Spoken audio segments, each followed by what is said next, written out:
Hi everyone, thank you for coming to the Tempus Ludit Gaming Society's first event of the year. We're very excited to be hosting Tommy Maranges. My name is Matt Enlow, I'm the president of the Tempus Ludit Gaming Society, and today we're talking about what does Secret Hitler tell us about politics. We also hope that you'll join us at the pub later today at 4 p.m. after classes to play some rounds of Secret Hitler and other games.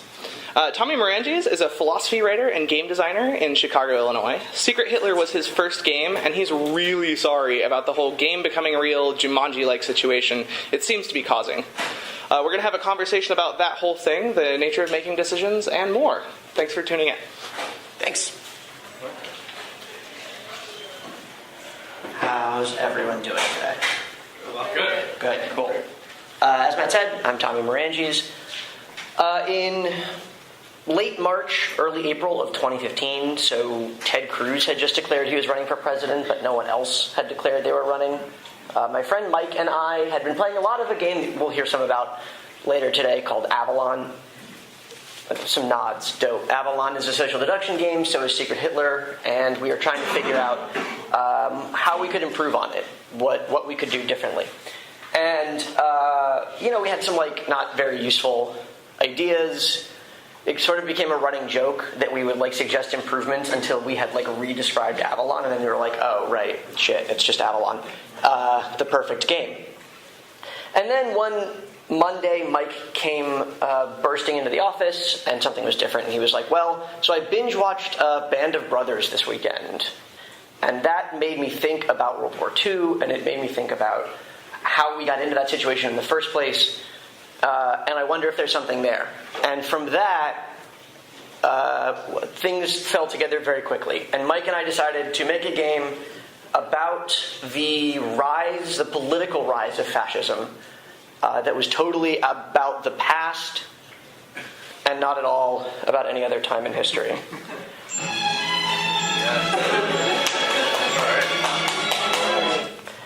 So Secret Hitler is a social deduction game.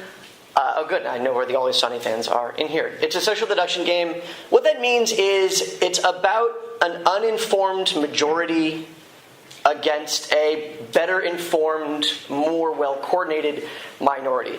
So sort of the example is Werewolf. In Werewolf, you and most of your friends are ordinary villagers in dapper vests. The vests are optional but encouraged. Some of your friends are werewolves, but you don't know that because you're in a village and so you don't have lights or electricity, so you only hang out during the day when they're not werewolves. So what you know is that 2 of the 6 of you or whatever, right, some minority of people in this game are in fact werewolves.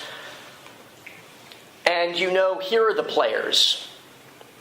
And you also know that every morning you wake up and someone is dead and people keep dying.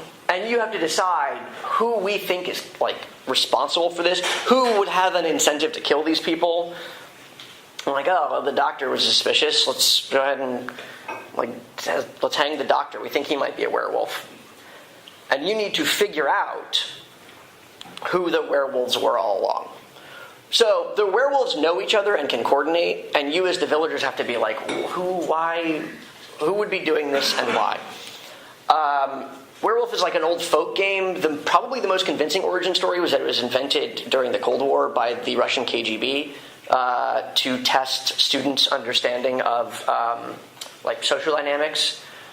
There's as good evidence for that as the origin of Werewolf as anything else, which is totally crazy. But if you play Werewolf, you're yeah, all right, this is some Russian shit. This is some.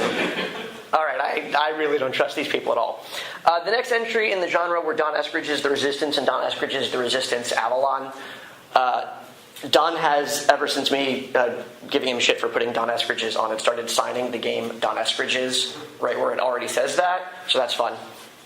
And in Avalon and The Resistance, you don't have player elimination. Instead, what you know is these are the 3 people we sent on the mission, and that mission failed. And what you need to figure out is which of these 3 cool cyberpunk future people are actually less cool cyberpunk spies for the government. And so we get rid of player elimination, but we just add more, like, yelling. There's a lot more, like, okay, we know as one of these three people, who of these three people yells the most convincingly. So that's social deduction. The coordinated group is smaller, but can work together to create distrust. So this is how Secret Hitler works. You and most of your friends are liberals, and again, we started working on this before anyone had decided to run for president on the Democratic side. We think of liberal as like, your Isaiah's Berlin, like classical liberal, not, God knows we didn't intend this to map onto American political discourse at all. So you and most of your friends are liberals, some of your friends are fascists, and one player is Hitler. And the goal is, presumably, to pass a bunch of liberal policy. So here's some puppies, just because we're about to talk about politics and just sort of calm you down. Actually, this feels kind of cruel. This feels like that moment in any Shakespearean tragedy. They're like, and now some clowns, and now everyone dies. Just so you can. So we started this work in 2015. The Kickstarter ran in November to December of 2015, so like still pre-Super Tuesday, but we had like a front runner in the RNC, and we started getting a lot of petitions about the game is going, and about Trump, and as we continue to make the game, a lot of people were saying things like, America just lost at Secret Hitler. And, it feels glib and shitty a little bit. People tweeting about Trump and Secret Hitler. But if, we really want to take the analogy all the way, there are some things we can take away. Unfortunately, they are not all comforting to the sort of anti-Trump ego. So let's talk about, the things that I think we can take away from politics based on, how games of Secret Hitler go. So lesson number one is fascism wins by benefiting someone.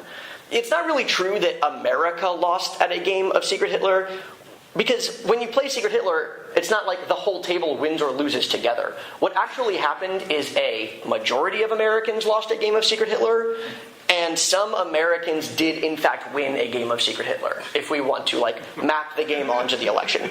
There are some people who won that election, and who, their lives are way better now than they were during the Obama years. That's a weird thing to say, but the same thing happened in Germany, right? Fascism didn't win by pissing everybody off. It won by pissing off the right group of people, and by making a different group of people feel totally safe and there were no threats to them. So fascism wins by benefiting someone.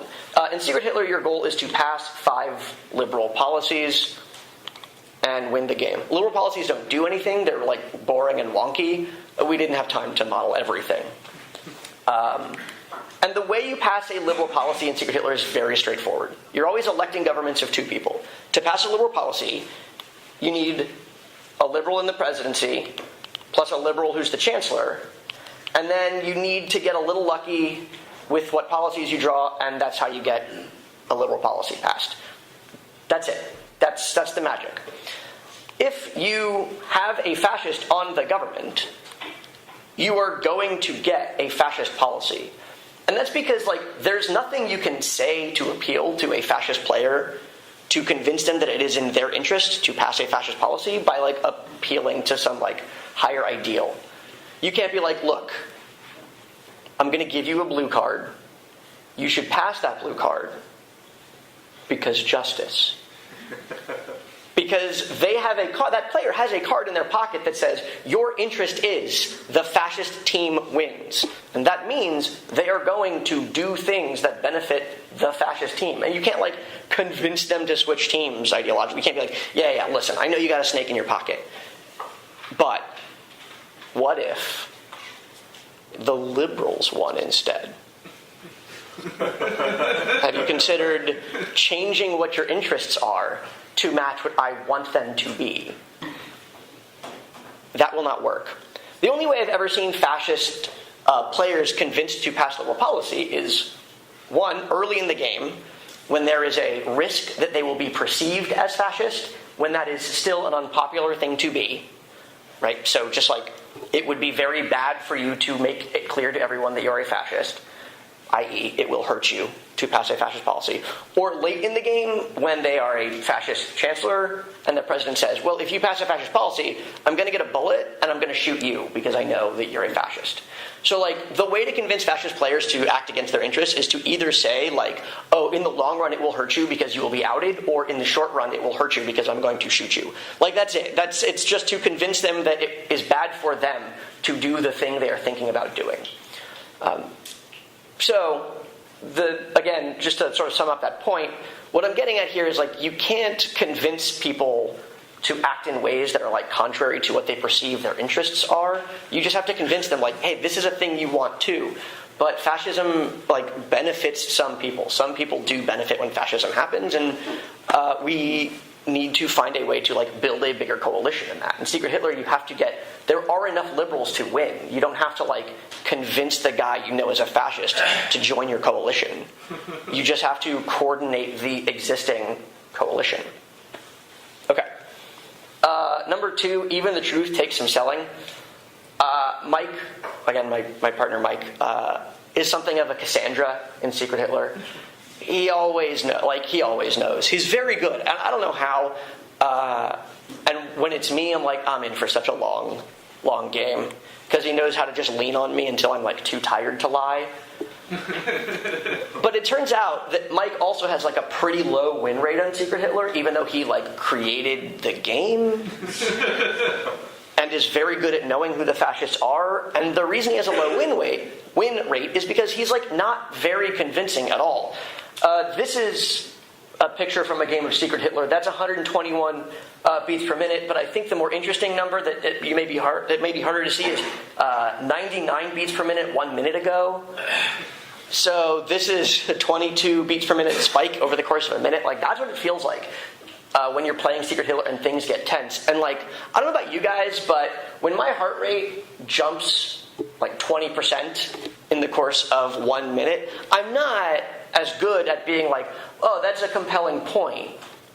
Or separating out someone who is wrong about my identity but might be good in other ways.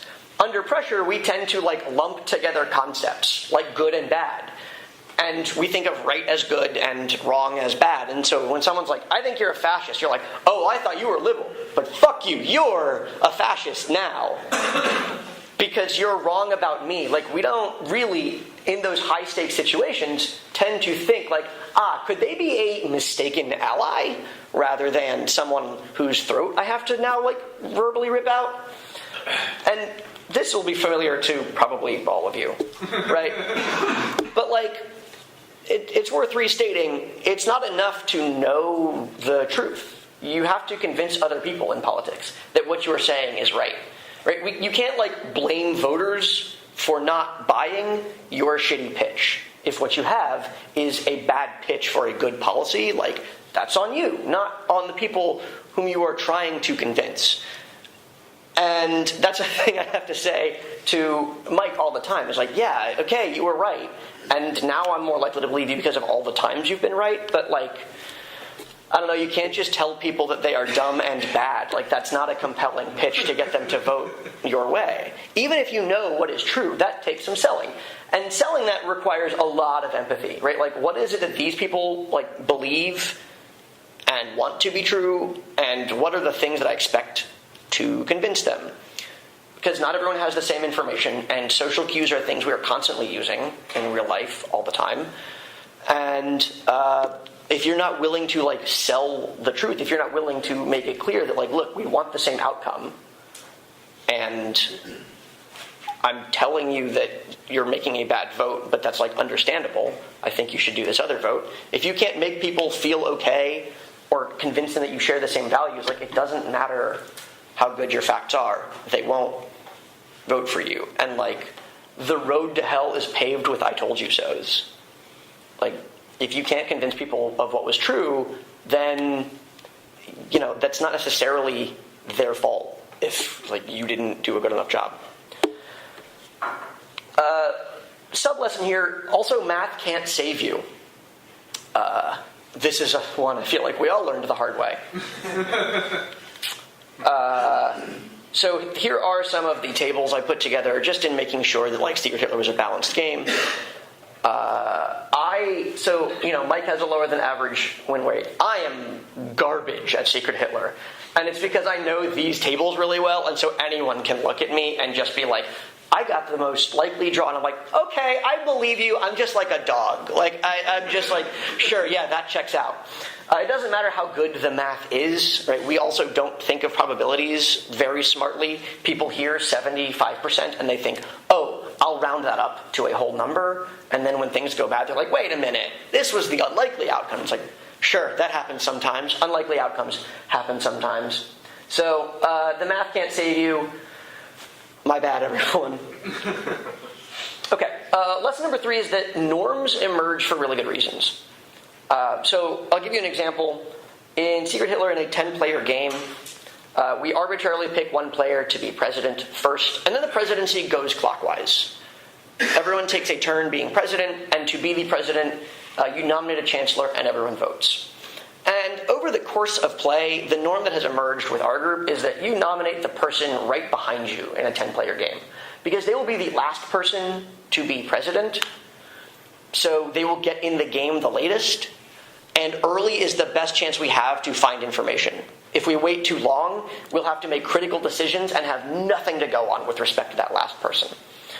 Now, is that person who is right behind you a fascist? I don't know, there's depending on what you are, a 1 in 9 chance or a 3 in 9 chance or a 2 in 9 chance. But that rule emerged because in the long run, that is the best way to make sure that we are minimizing the chance that fascists win. This is a way of distributing power and information so that we get as many people involved as possible as quickly as we can and find out about them. Now, we did not hard code this into the game. There is no rule that says you have to pick the person behind you. Some tables prefer to nominate the person directly across from them in the rotation. Also fine, same idea, it distributes the power across the table. But, and in fact, it wouldn't make sense for us to hard code these in, right? For us to make it the rule that the first chancellor has to be the person right behind you, that would be a bad idea. This norm emerged explicitly so that it could be broken. Right? Part of the point of this norm is so that when a president says, I'm going to nominate the guy right in front of me, we can all go, wait, why? But it's important for us to hear that person have that bad idea out loud, because that also gives us some information about this person. They want to concentrate power in their hands. So the difference between rules and norms is not just that rules have the guns of the government behind them and norms have social disapproval. There's a really important reason we leave norms alone. It's so that we can see people voluntarily follow them, and that they have the chance to defect and they explicitly passed on that chance. Now, smart fascists will respect as many norms as they can and only violate the ones that they can create some sort of epistemic cover for. Sometimes you nominate the person right in front of you because it's late game and it's really close, and you're like, listen, we just need one more policy. So if the two of us can do it, we're done. We don't need to worry about them being president. And there you can make sort of a compelling case. But if it's the first try and you're like, I'm going to nominate the person who's going to be president next, then there's no good reason for that, and you're going to get voted down.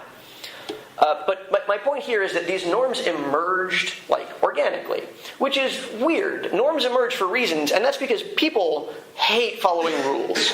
We hate having fewer options and being told what to do by a group of people who seem to think they know better than us. So the fact that these norms emerge and are so resilient is a good sign that they actually do something, that they actually help protect the group. In fact, my friend Veronica and I remember, had breakfast one time, and we were like trying to decide if there's a smarter way to go about those first couple chancellor nominations. And then the next time we played, I sat down and I was like, all right, everyone.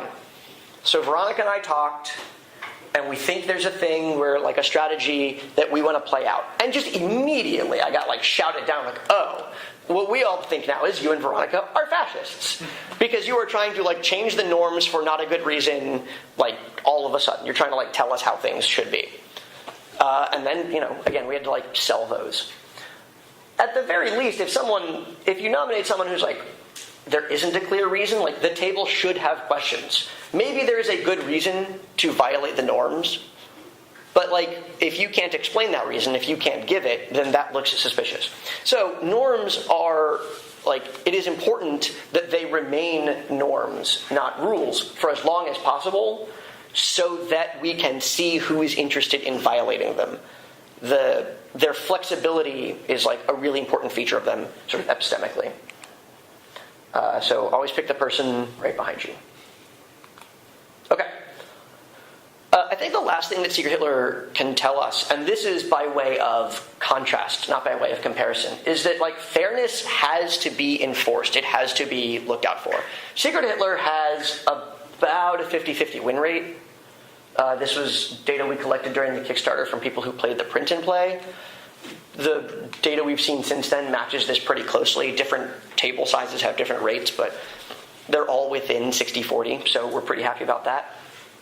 And the reason for that is because Secret Hitler is a game for 5 to 10 players that should take about 45 minutes, that we designed rules for over the course of several months with lots of play testing. Time and time again, I hear players say, if only I could do this thing, I would be sure of who was on my team. And my response is always like, I know. You used to be allowed to do that, and then someone did it, and we pulled that out of the game. Like, we've intentionally undermined those things that would give one team or the other an advantage. Whereas in the real world, when someone says, if only we could draw these districts, we would be able to do whatever we wanted. And then someone else went, let's fucking do that then. Fairness is a thing that has to be actively protected in politics. In Secret Hitler, we had what are essentially gods who got to decide what was and was not allowed in order to enforce that 50-50. This is the Illinois 4th Congressional District. Maybe you know this. Lots of people. This is like the most common district. But this slide, whenever there's a discussion of gerrymandering, like, inevitably comes up. But people don't always realize, like, this is a protective district. This was a district that was drawn to, like, correct some gerrymandering that worked really hard to reduce the voting power of primarily Hispanic communities. Like, this is what a corrective looks like in the real world. In Secret Hitler, I can just say, like, you you can't nominate anyone on the last government because you already know too much about them. This is the sort of thing we have to do when we're not careful or when things get, like, too far down the line. So, this started with a discussion of people comparing Secret Hitler to real-world politics. If that comparison, like, if you want to make that comparison, again, it doesn't actually look good for the liberals, either of the Isaiah Berlin type or of the American left type. It's mostly just an indictment of a failure to communicate or to pitch a vision or to do any of the things that you need to, like, create a coalition. That comparison stops where the game stops, right? The 11th player is where that comparison stops. And it turns out that, like, the whole insight of democracy was we can't trust anyone to make the rules. And the closest we can get is trusting as many people as possible. More voices means it's harder to, like, defect.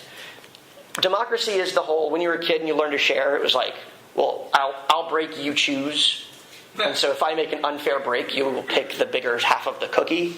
Democracy is just that idea, like, way bigger, way more people. Some of us break and some of us choose. And we have to be on the lookout for attempts to break unfairly. And that is what Secret Hitler, I think, can tell us about politics. Questions? I was kind of curious. You mentioned the liberal and fascist teams both have a pretty even win rate. In games of this nature, at least in your data experience, how does that break down at the individual level? Like you said, you were terrible at this game. Do you have your own win rate, or other players who you commonly play tested with? Like, how much can an individual ruin the chances of their team or bolster it? That's a great question. The answer is a lot. I'm on the I'm in the 40% range. I know people who win 55 to 60% of the time they play. They can't win 100% because, like, kind of no matter how good you are, if you're like wrong once, it's going to get you. But individual players can make a big difference. This is another thing we looked at in the data, because we didn't want it to be like a coin flip, like there was no correlation. But what we did find was that there were groups that tended to lean one way or the other. Like, we had a lot of people, we got a lot of emails when we did the print and play being like, hey, the game is unfair, the liberals always win. I'm like, all right, well, archive, I don't care. And then like, hey, the game is unfair, the fascists always win. I'm like, oh, that's weird. And it turns out that groups that, like, something about the groups, I don't know what it is. Maybe they just communicate better. Maybe they have like one rascal in them. But groups in which the fascist team won were more likely to have fascists win later. So there's also a correlation in there to like player action. What are the raw numbers for the probabilities for each team to win? You mentioned they didn't want it to be a coin flip. By that I mean we don't want it to be like totally unrelated to player activity. Oh, okay, I misunderstood. Yeah. Okay. It looks a lot like a coin flip numerically, but it is not like, hey, we all did this flurry of activity and then it comes down to this last thing and it's like a really exciting coin flip. Like, no, player activity does matter. Okay. Yeah. I've played a lot of Avalon. I was just kind of curious. In my experience for identity games like this, the norms emerge, and the longer you tend to play with a group of people, it has shifted like the balance of which is one team win more than another. So are the win rates stable as you play more games with the same people, or does the balance shift a little bit? Our experience has been that it's pretty stable. There are, peaks and valleys.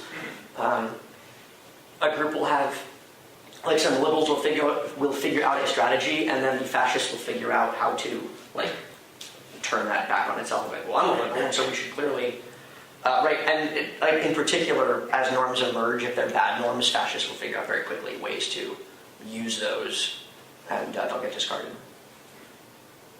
You guys really love data. This is cool. I would have just talked about Secret Hitler and data. Yeah. So I know from experience that you're working on another game and that you like game design principles more generally. What lessons do you wish that you could teach politicians, whether they're local or national, from game design? That's a really good question. I guess I don't know the experience of being an individual politician super well, but I think probably the biggest thing is that, like, so a lot of people think that those numbers should be 60% of the time liberals win and 40% of the time fascists win because it's 60-40, like, balance of players. But, like, no one cares about that. What they care about is, do I feel like I have a good chance? Like, game design is about making people feel like they have a chance or they have a good time and not. And the easiest way to do that is to make it actually the case that that is true. There's a really good talk on game design and designing for feeling and using data. I don't remember his name, but the speaker is like, you would never like bring a laser thermometer on a date and be like, oh yeah, this is so I can like measure like body temperature response and these calipers, or like I want to check your heart rate to make sure you're having a good time. It's like, this kills the date. Right, like data collection or optimizing around data is like not the point of a date. And I think in politics, I would say probably kind of the same thing. That a perfectly messaged, like, well, 60% of people prefer the comma over here, so that's where it goes. That misses, like, okay, but what are like the long-term effects? Does this create a sense of community? Does this give people like something to attach to or a reason to commit their resources beyond just like writing a check? The data is useful in guiding a strategy, but the strategy can't make the numbers as high as possible, except that one number. So I wonder, I think it's interesting and easy to think in the last American election that liberals are the liberals in this game and Trump and the Republicans were fascists, but Trump won, and so doesn't that suggest that maybe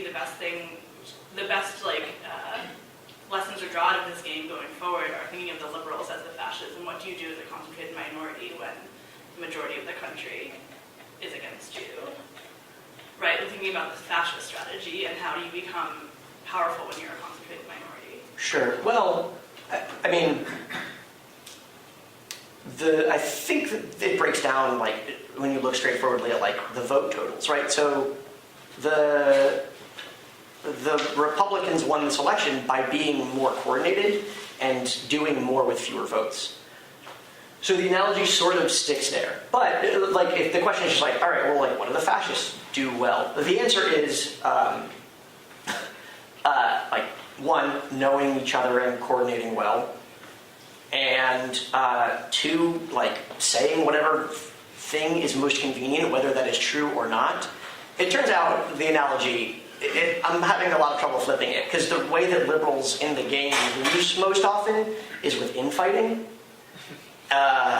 Just bickering with each other over, like, who's the better candidate, and then never coalescing around, like, a compromise or just resolving to set aside their differences. 2015 is when we started working on this, guys, I swear.